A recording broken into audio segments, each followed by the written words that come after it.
How many are grateful God has more victory for your life? Wangapi wanaamini Mungu ana ushindi mwingi kwa ajili yetu? God's word says Jesus has come to give life and that more abundantly. Yesu, Biblia inasema Yesu amekuja ili atupe uzima na uzima tele. How many of you would say, I have received a victory in my life? Wangapi wanasema nimepokea ushindi katika uzima wangu? We praise God for those victories. Tunamshukuru na tunamtukuza Mungu kwa ajili ya uzima huo. But I have good news. Lakini sasa nina habari njema. The God who gave you that victory, Mungu aliyekupa huo ushindi, has more victories for you to receive. Anao ushindi zaidi ya kukupa. Hallelujah. If you have your Bibles, na kama unayo Biblia yako sasa, we're going to look at the book of 2 Kings chapter 13. Tufungue maandiko yetu matakatifu kutoka kitabu cha Wafalme wa Pili sura ya 13.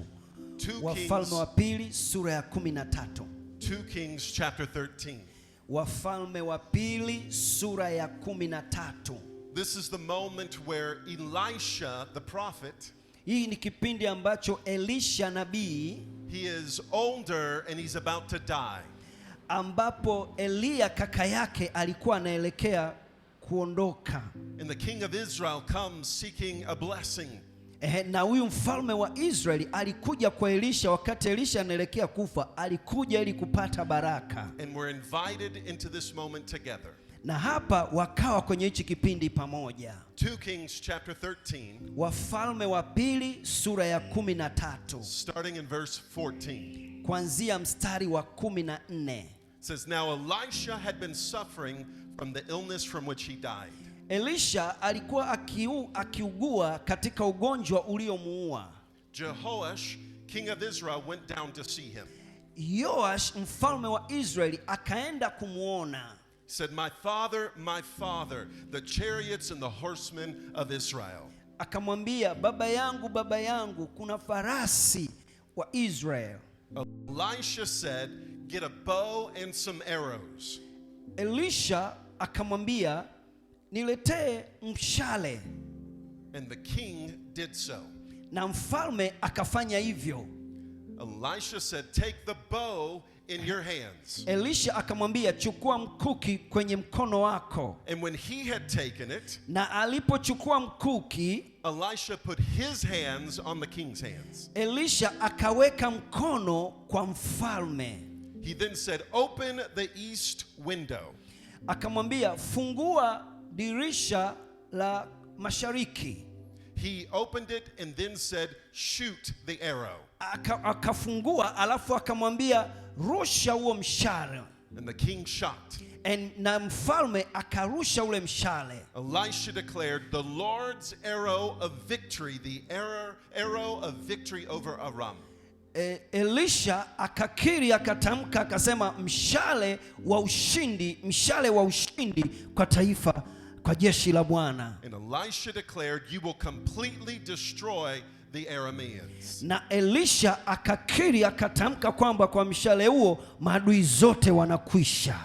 Then he said, take the arrows. Akamwambia tena, chukua mishale. And the king took them. Na mfalme akachukua mishale. Elisha said, strike the ground. Elisha akamwambia, uchome huo mkuki chini. Note, God's word said the king struck it only 3 times and stopped. Ufahamu, mfalme akachoma mkuki mara 3 tu akaacha. The man of God became angry with him. Na Elisha mtumishi wa Mungu akakasirishwa na hilo jambo. Said you should have struck the ground 5 or 6 times. Akamwambia, ingekupasa kuchoma mkuki mara 5 au mara 6. Then you would have defeated the enemy completely. Na hapo ungekuwa umewashinda maadui kikamilifu. But now you will only have defeated it 3 times. Lakini kwa sababu umechoma mara 3, utawashinda mara 3 tu. I believe with everything inside of me, God has more for your life. Naamini kitu chochote kilicho ndani yetu, Mungu amekiweka kwa ajili ya maisha yetu. No matter where you are on your journey with God, he always has more. Haijalishi una safari ya muda gani na Mungu, lakini Mungu ana mambo ya ziada kwetu. But it's not simply about more things or more stuff. Lakini sio tu kwa ajili ya vitu vingi au vitu vya kupata. Because God has more for your life, not for you to be selfish. Mungu hakupi hivyo vingi si ili kwamba uwe mbinafsi, hapana. But for a matter of God's greater blessings. Ni kwa ajili ya watu wa Mungu wabarikiwe. Hallelujah. So as I look through God's word, kwa hiyo ninavyoangalia maneno ya Mungu, here are 3 areas I know that God says he has more for your life. Kuna mambo makuu matatu ambayo nataka niwaambie Mungu anayo mengi kwa ajili yetu. So number 1. Jambo la kwanza Mungu alilonalo mengi kwa ajili yetu. God has more victories for your life. Mungu anao ushindi mwingi kwa ajili yetu. How many are grateful God has more victory for your life? Wangapi wanaamini Mungu ana ushindi mwingi kwa ajili yetu? God's word says Jesus has come to give life and that more abundantly. Biblia inasema Yesu amekuja ili atupe uzima na uzima tele. How many of you would say I have received a victory in my life?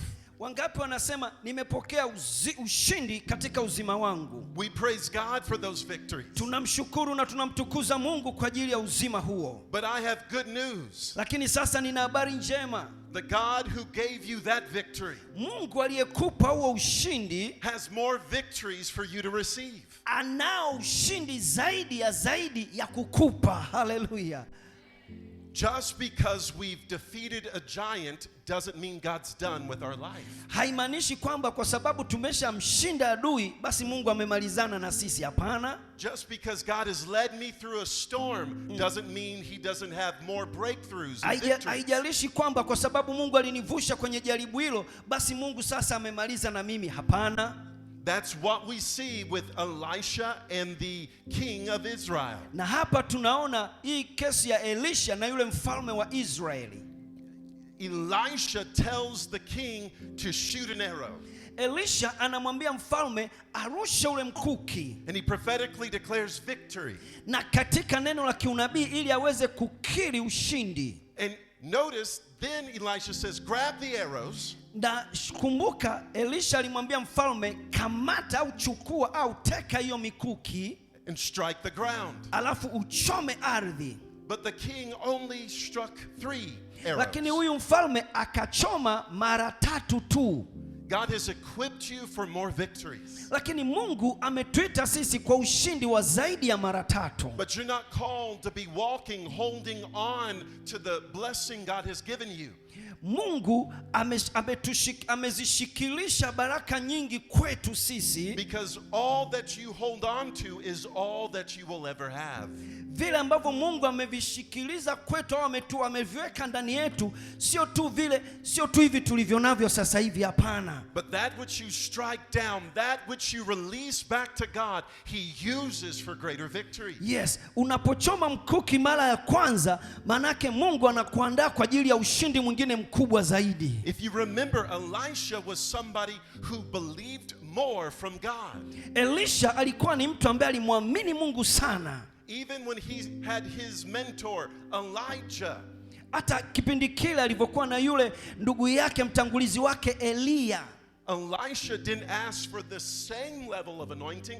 He wanted a double portion. Nakumbuka Elisha wakati Elia anamwacha hakuomba upako kama wa Elia, hapana, aliomba upako mara ngapi? Mara 2. It wasn't because Elisha was saying I'm a greater person. Ni kwa sababu huyu Elisha sio tu kwa sababu anasema yeye ni mtu mkubwa. It's because Elisha knew God was a greater God. Ni kwa sababu Elisha yeye alijua Mungu ni Mungu mkubwa wa mambo makubwa. Hallelujah. So I'm going to give you the balance on each one of these 3. Nataka nikupe sasa haya mambo matatu. 1, we can ask for more victories. Jambo la kwanza tunatakiwa kuomba ushindi zaidi. But here's the balance. Lakini hapa kuna kizuizi. More victories mean more battles. Yes, ushindi zaidi maana yake ni nini? Vita zaidi. How many of us want a miracle in our life? Wangapi wanapenda miujiza kwenye maisha yao? My hand is raised. Na mimi ni wa kwanza. But when I ask this next question, lakini ninapojiuliza swali hili la pili, How many of us want to go through a test, a trial, a valley, a storm, an impossible issue? Wangapi tuko tayari kupita kwenye vita, kwenye mambo magumu, kwenye storms, kwenye adha kwa ajili ya ushindi wa pili? Most people say, not me, send Pastor Isaac. Wengine wanasema, mimi hapana, ni kwa Pastor Suza. But the issue is, if you want a miracle, you need an impossible situation. Amen. Lakini jambo la msingi ni hili, unapohitaji muujiza zaidi, ni lazima pia uwe tayari kupita kwenye jambo gumu zaidi. We don't need more miracles unless we're in more battles. Yes, tunapotaka miujiza mingi zaidi, ni lazima pia ufahamu tunatangaza vita nyingi zaidi. Many years ago in the country of Venezuela, miaka mingi kwenye nchi ya Venezuela, we had planted our church. Tulikuwa kule kanisani kwetu. But there was a season in the nation where there was a darkness, a satanic cult presence that was there. Yes, kipindi fulani kuna nchi yetu ilikuwa ina nguvu nyingi sana za giza. These witches and warlocks began to rise and create chaos and trouble. Yes, ushirikina, uchawi na vitu kama hivyo vikaleta shida kwenye nchi ile. Even for a whole year we could not have children's ministry outside because they could be kidnapped. Yes, hata kipindi kile pia tulishindwa kufanya huduma za watoto wetu wadogo kwa sababu wakitoka nje wanakamatwa au wanatekwa. For a whole year it was a season of great spiritual battle. Kwa hiyo kwenye mwaka mzima kulikuwa na hiyo vita kubwa ya kiroho. One night in our home the telephone rang. Siku moja kule nyumbani simu ikalia. And my father the pastor answered the phone. Na baba yangu mchungaji akachukua ile simu. Somebody said, "Pastor, I want to give you a warning. I want you to know." Na ile simu ilikuwa ikisema kwamba mchungaji, ninakupa onyo la mwisho. I've received news that the satanic group is looking to destroy the church. Nimepata habari kwamba genge la wajumbe wa shetani wanataka kuharibu kanisa. They're going to try and break the walls and the windows. Tutakuja kuvunja na kuharibu kanisa, madirisha na kila kitu. They want to put gasoline, petrol and then light it on fire and burn it to the ground. Tutakuja na petroli, tutakuja na moto, tuwashe kanisa zima fire moto. Said, "Pastor, we just wanted you to know what was going to take place." Kwa hiyo pastor, tunakujulisha uanze kuchukua tahadhari, tunakuja kuharibu kanisa. When my father hung up the telephone, na baba yangu alipochukua ile simu, I said, "Father, what are we going to do?" Tukamwambia, baba yetu, sasa tutafanya nini? I said, do we have to fight? Do we need to go protect? What do we need to do to rescue the church? Tunachotakiwa kufanya sasa ni kupambana katika roho tuliokoe kanisa la Bwana. My father put his hand right on my shoulder. Baba yangu akaweka mkono juu ya bega langu. He said, "Son, God is already providing the victory." Akasema, mwanangu, baba, Mungu ameshatupa ushindi. Hallelujah. He's going before us and he's already providing in the midst of the Mungu battle. ameshaenda mbele yetu na ameshatoa ushindi na usalama kwetu. One day, 2 days, 3 days went by. Siku ya kwanza, siku ya pili, siku ya tatu ikapita.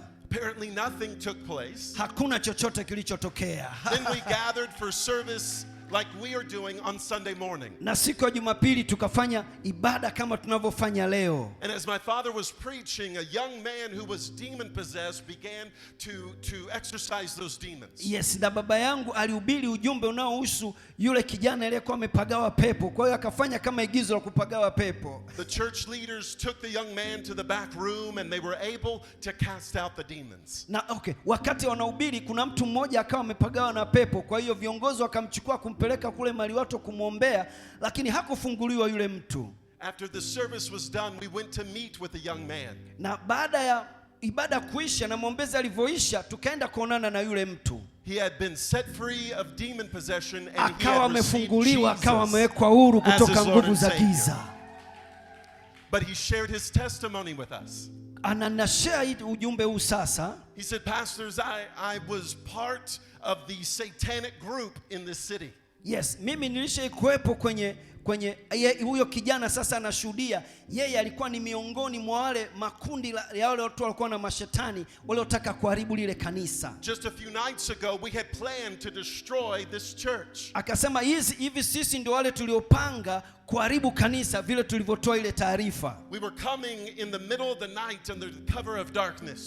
Tulitaka kuja tumejifunika usiku wa manane. He said, "But when we turned the corner and we could see the church." Na tulipokuwa tukikaribia kuliharibu kanisa, there was almost like a bright, blinding light that came from the church. Tulipokuwa tukikaribia kanisa kwa ajili ya kuliharibu kama tulivyowapigia simu, ghafla moto au mwale wa moto ukatupiga. There was such a powerful presence over that church. Kwa hiyo jamani, kanisa hili lina nguvu ya Mungu mahali hapa. That we became paralyzed and we could not go any further. Na sisi wote tukaparalyzed, tukaanguka, tukawa kama tumekuwa wafu pale chini. He said we could sense the demons inside of us move with fear over the might and the power of the one in front na of us. tulisikia hata mashetani ndani yetu yakiungua na yakilia kwa sababu ya nguvu tuliyokutana nayo kanisani. One by one we ran away in fear. Na mmoja mmoja akaanza kukimbia kwa hofu. And he said, all morning I wrestled, I battled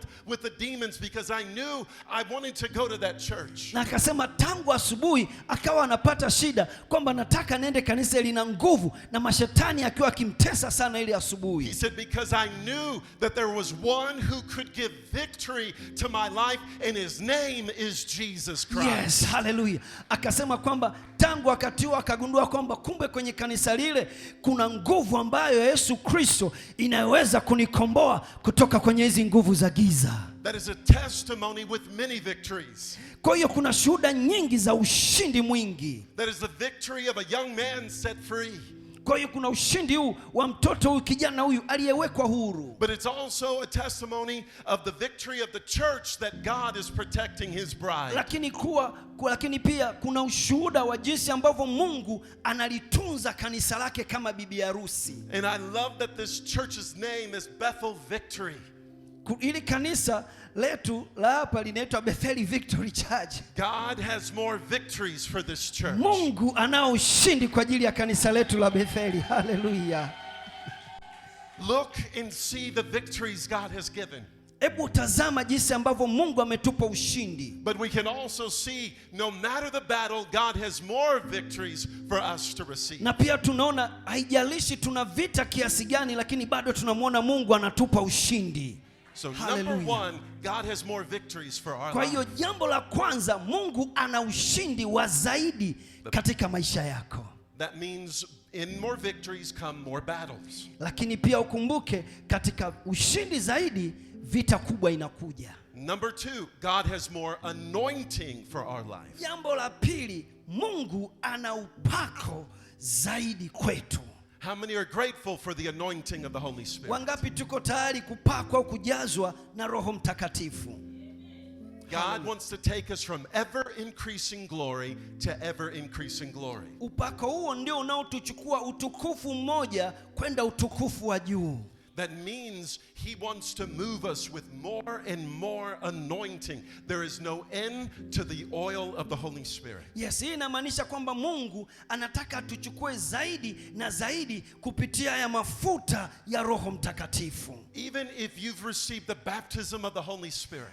Hata kama umebatizwa umejazwa Roho Mtakatifu, God still wants to fill you and fill you and fill you. Kama hujajazwa Roho Mtakatifu, bado Mungu anataka akujaze na akujaze, na kama umejazwa Mungu anataka akujaze zaidi na zaidi. No matter where you are in your place of leadership. Haijalishi wewe uko kwenye nafasi gani, whether ya kiuongozi. No matter where you are in your discipleship and growth with God. Haijalishi wewe uko kwenye kiwango gani cha utumishi katika mwili wa Kristo. Every day God has more anointing and more anointing. Kila siku Mungu anao upako mpya kwenye maisha yetu.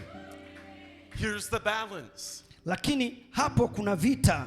More anointing means more responsibility. Upako zaidi unamaanisha nini? Majukumu zaidi. I have to steward the gift that God has for my life. Yes, lazima utumie ile kipawa Mungu alichokupa.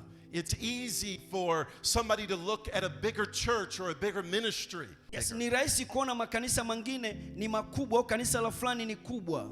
And it's easy for us to say, but I want that big thing. I want that big ministry. Ni rahisi kusema mimi nataka kile kikubwa, mimi nataka hiki kikubwa. But you have to start where God has placed you. lakini lazima uanze pale Mungu alipokuweka. You have to grow in the responsibility of the anointing God has for your life. Na hapo uanze kukua kimajukumu ya kiupako ambayo Mungu amekupa. Because if you are in charge of 10 people, kama wewe ni kiongozi wa watu 10, 1 out of those 10 are going to give you problems and issues. huyo mmoja katika hao 10 akikupa shida au atakupa shida. And you might be saying, well, I lead 10 but I want to lead 100. Uwezi, kama huyo mmoja tu anakusumbua, uwezi kusema mimi hawa 10 siwataki na wataka 100, wakati katika 10 mmoja tu anakusumbua. But if you had one problem when you were leading 10, you will have 10 problems when you're leading 100.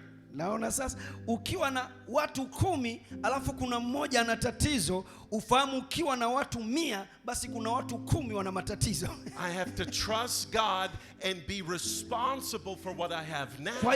Kwa hiyo hapo utalazimika kumwamini Mungu kwenye yale mafuta yake, ili Mungu akupe jukumu la kuwalea hao kwa kadiri wanavyoongezeka. I believe with everything God has more anointing for your life. Kwa ninaamini katika yote kwa ujumla Mungu anayo mafuta mengi kwa ajili yako. But you have to be willing to say, God, prepare me, make me able to serve and lead right now where you have. Lakini katika hayo mafuta ni lazima uwe mtu unaoomba, unasema kwamba Mungu, naomba nisaidie katika majukumu ulionipa kwenye haya mafuta niweze kufanya vizuri. I love Pastor Isaac. I love our visiting pastors and leaders. Yes, na kuna mchungaji Isaac na wachungaji wetu.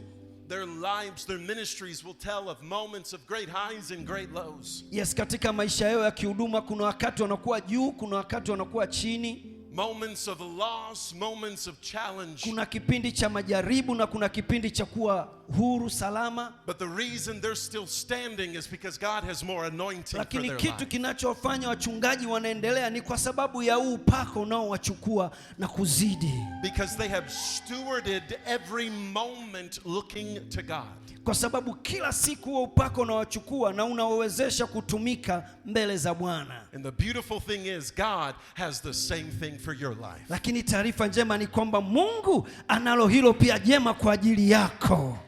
So God has more victories for our life, which means more battles. Kwa hiyo jambo la kwanza, Mungu anao ushindi kwa ajili yako, lakini pia kuna vita nyingi kwa ajili ya huo ushindi. God has more anointing.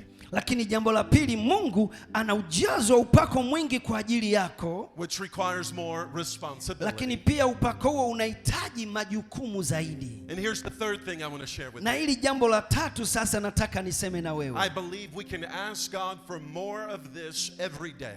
Na ninaamini hili sasa tunahitaji kumwomba Mungu kila siku. And here's the third thing. Na hili ndilo jambo la tatu. You and I can ask God for more of His Holy Spirit. Mimi na wewe tunaweza tukamwomba Mungu zaidi ujazo wa Roho Mtakatifu. Not just the anointing that flows, but His presence in our life. Yes, sio kwa ajili ya ule Roho atujaze upako, bali ni kwa ajili ya ujazo kwenye maisha yetu. We can ask God for more of His presence, more of His Holy Spirit. Yes, ili kwa ajili ya huo upako, ili in His presence. Mnisaidieni hapo. Uwepo wake, asante.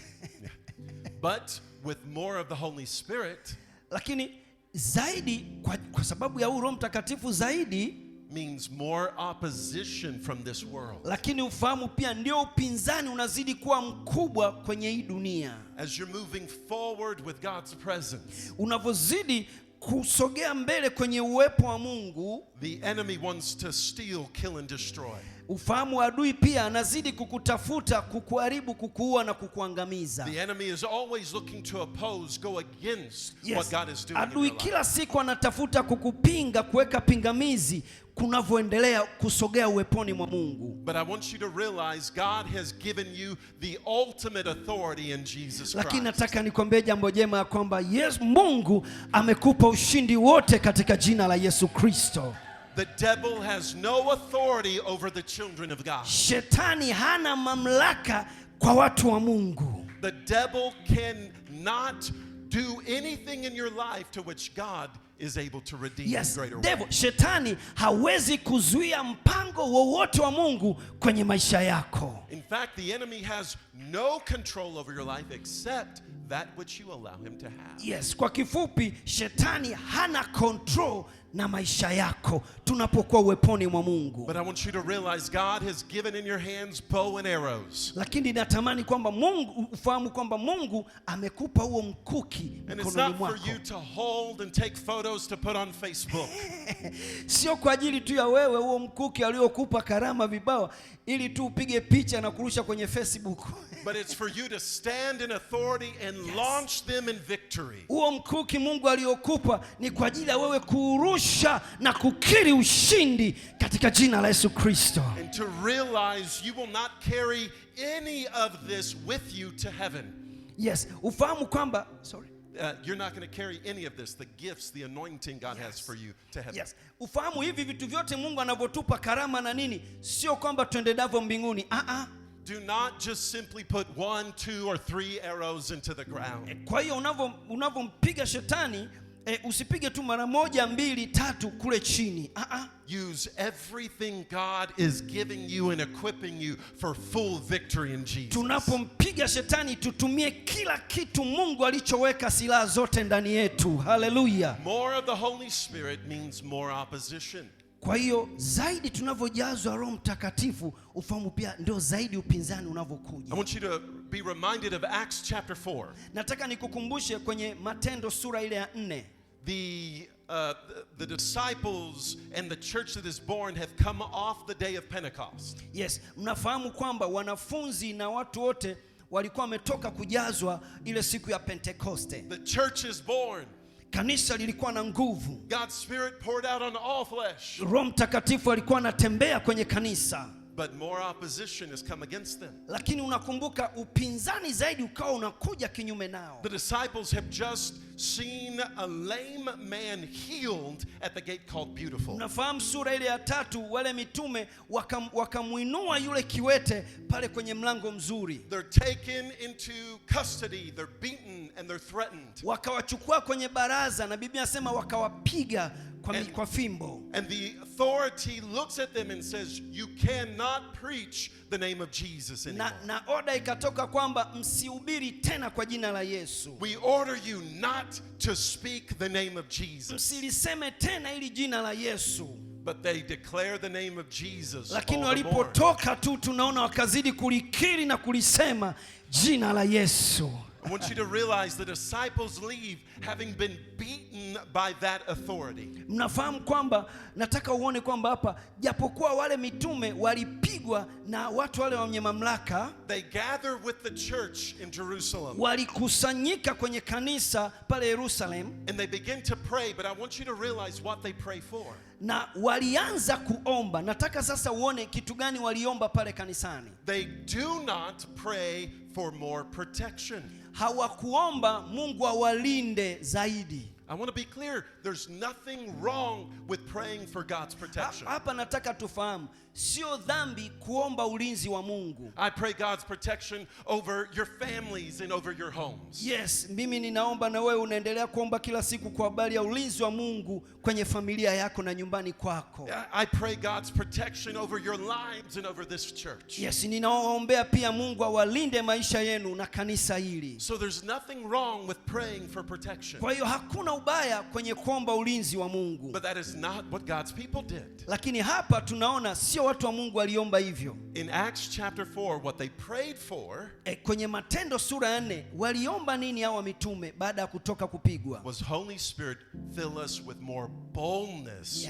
and courage to share the light of Jesus. Walichoomba hawa ni Roho Mtakatifu tujaze nguvu na ujasiri ili tuweze kuhubiri huko na huko zaidi. Hallelujah. No matter what comes against us, we can boldly stand against the enemy in our way. Yes, haijalishi ni kitu gani kinakuja kinyume nasi, tunachopaswa kuomba ni kumwomba Mungu atuvike ujasiri zaidi ili tuweze kulisema neno la Bwana. I'm going to end with sharing this story. Nataka nihitimishe kwa kusema na nyinyi habari hii. A dear friend of mine has been a pastor, a missionary, evangelist around the world. Nina rafiki yangu ambaye alikuwa ni mchungaji lakini pia ni mwinjilisti na missionari dunia nzima. They were looking to plant a church in a village in Mexico. Yes, alikuwa anakusudia kupanda kanisa kwenye kijiji fulani kule Mexico. There was no church in this village. Katika kile kijiji hakukuwa na kanisa. It was known because of its violence with gangs and dangerous people. Yes, hakukuwa na kanisa kwa sababu ya fujo na vurugu na majitu yale yenye kuleta fujo, wahuni na nini. So they had been announcing a mega night, a special outreach. So siku hiyo kulikuwa kuna usiku mnene. So they had set up the sound system outside. Kwa hiyo akawa ameandaa mziki mkubwa na majukwaa na manini. They were playing music to draw people in. Kwa hiyo walikuwa wanapiga mziki ili kusudi kuwavutia watu. There were over 200 people that had already arrived in a matter of minutes. Kwa hiyo mpaka katika dakika hiyo kukawa watu zaidi ya 200 wakawa wameshakusanyika hapo. The problem was before they could start the outreach, lakini ikawa tatizo lilikuwa kabla wajaanza huo mkutano wao. They looked in the horizon and a big storm was about to come over them. Wakaangalia wakaona kuna kama mvua au radi inataka ije kwenye ule mkutano. They had all the electrical equipment outside. Kwa hiyo the sound system was outside. Yes. Kwa hiyo umeme na nini katika kila kitu kilikuwa kama kinaonekanika vizuri. So if the storm came, the rain would destroy it. Na mvua ile ilivyokuja ikaribu kila kitu, miziki yao na mavyombo yao. But now the hundreds of people that came, if the storm comes, the people would leave. Kwa hiyo wale waliokuja kwa ajili ya muziki kwa sababu ya hiyo tufani wakaondoka kwenye muziki. So my friend was filled with boldness in this moment. Kwa hiyo wakati huo sasa huo muziki wa kidunia ulivyofeli, rafiki yake sasa akawa ndani kuna waka. And he grabbed the microphone in front of everybody. Kwa hiyo akachukua microphone mbele za watu wote. And he said, I believe in a God who gives victory. Akasema kwamba ninaamini Mungu anayetoa ushindi. And I believe God has victory for your life. Akasema ninaamini pia Mungu ana ushindi kwa ajili ya maisha yako. We see a storm coming. Tumeona kwamba tufani inakaribia kuja. But I'm going to pray boldly right now that God would cover where we are. Lakini ninaenda kuomba Mungu atatufunika hapa, mvua na storm haitapiga hapa kwenye eneo hili la mkutano. And he said, I'm going to believe that God can control the winds and the waves of the storms around us. Na ninaamini Mungu huyu ninaenda kumuomba atacontrol huo upepo usilete mvua kwenye huu mkutano wetu. As he was about to pray, he looked to the very back. Alipokuwa akianza kuomba akaangalia kule nyuma. And he said there were several of those dangerous gang leaders, of those evil men that had arrived to try and disrupt the meeting. Yes, alipoangalia kule nyuma akaona lile genge la wahuni na wale wavuta bangi walikuwa wameshajiandaa kuvamia ule mkutano na kuharibu ule mkutano wa Injili. But he was filled with more boldness. Lakini akazidi kutiwa ujasiri na nguvu. As they prayed, na alipokuwa akiomba, they could hear the noise of the rain and the winds around them. Akaanza kusikia kelele kubwa ya mvua kubwa iliyokuwa ikiwazunguka wale watu. But not a single raindrop touched any one of them in that place. Hallelujah. Wakati aliposikia hiyo sauti ya mvua, lakini alipotizama akakuta hakuna mvua iliyomnyeshea hata mmoja wapo aliyekuwa kwenye ule uwanja wa mkutano. As the storm blew by, ulikuwa as the storm crossed and left. Wakati wingu limetanda kote limezunguka. They looked around, everything was wet from the rain. Kila mahali kunasubiriwa mvua kubwa inyeshe. But they were all dry because of the power of the Holy Spirit. Lakini kwenye eneo la mkutano palikuwa pakavu kwa sababu ya nguvu za Roho Mtakatifu. In that moment my friend gave this altar call. Wakati huo rafiki yangu akanipigia akaomba pale madhabahuni. He said, just as you've seen God cover and protect and deliver us from the storm in this life. Akampigia simu akamwambia amemuona Mungu akiwaokoa na mvua kubwa iliyokuwa inyeshe lakini kwenye mkutano haijanyesha. He can also deliver and set you free from the storm in your heart, soul and mind. Na huyo sasa akaanza kuwashuhudia akawaambia kwamba nyinyi watu ambao Mungu amewaokoa mvua haijaonyeshea, huyu anaweza kuokoa roho zenu. If you want to receive that victory, come to the front. Na kama unataka kupata huo ushindi, njoo mbele. The first person to come and to accept Jesus as his Lord and Kwa Savior hiyo watu wakaja mbele na wakampokea Yesu kuwa Bwana na Mwokozi wa maisha yao. the first person was the leader of all of those violent men and gang leaders. Na watatu kufika mbele kuja kuokoka alikuwa ndio kiongozi wa lile genge lilokuwa linataka kuvamia ule mkutano. A church was born in that village that day. Na siku ile kanisa likapandwa likazaliwa kwenye kile kijiji. 3 years later, my friend went to visit the church. Miaka mitatu baadaye rafiki yangu akaenda kulitembelea kanisa. It was called the New Jerusalem Church. Akakuta linaitwa New Jerusalem mpya. He walked in and people greeted him with great love. Watu walikuwa kimsalimia kwa upendo mkubwa. The pastor and the elders were greeting him with great joy. Mchungaji, wazee na viongozi wanakamfurahia kwa furaha kubwa. As the service was going, my missionary friend looked to the pastor.